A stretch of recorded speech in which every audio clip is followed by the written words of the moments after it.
বৃষ্টি ও উজানের ঢলে লালমনিরহাটে আবারও তিস্তা নদের পানি বেড়ে প্লাবিত হয়েছে নদী তীরবর্তী নিম্নাঞ্চলের বেশ কিছু এলাকা। দেশের বৃহত্তম সেচ প্রকল্প তিস্তা ব্যারেজের ডালিয়া পয়েন্টে রোববার সকাল থেকে পানি বাড়তে থাকে। দুপুরে তিস্তার পানি বিপদসীমার 5 সেন্টিমিটার উপর দিয়ে প্রবাহিত হয়।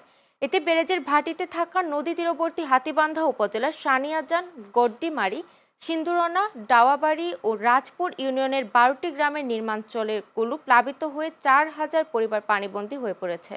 এদিকে কালীগঞ্জ উপজেলার দক্ষিণ ভোটমারি এলাকায় নদী ভাঙন দেখা দিয়েছে। আজ ব্যারেজ পয়েন্টে পানি বিপদসীমার 5 সেন্টিমিটার নিচে প্রবাহিত হচ্ছে। লালমনিরহাট পানি উন্নয়ন বোর্ডের নির্বাহী প্রকৌশলী সুনীল কুমার জানান, বৃষ্টি ও উজানের ঢলের কারণে নদীর পানি বেড়ে বন্যার আশঙ্কা রয়েছে। এই যে পানিবন্দিতে আমরা কয়েকদিন থেকে পানিবন্দী হয়ে আছি, কোথাও বেড়া যাচ্ছে না, কাম কাজ সব বন্ধ হয়ে গেছে। আমরা যে কি কষ্ট করতেছি, বহু মানুষ না খেয়ে আছে। বৃষ্টির পানি হচ্ছে নদীর পানি তো দিন দিন বাড়ি বাড়ি লাগছে, পানি যাওয়ার কোনো রাস্তা নাই। ডুবি আছি, বাড়িঘর তলে গেছে, আকাশ চৌকা সম্পূর্ণ তলে গেছে পানি। কোনো খাবার কোনো বুদ্ধি করি পাবার নাচ্ছি না, অনাহারে দিন রাত কাটাই চল।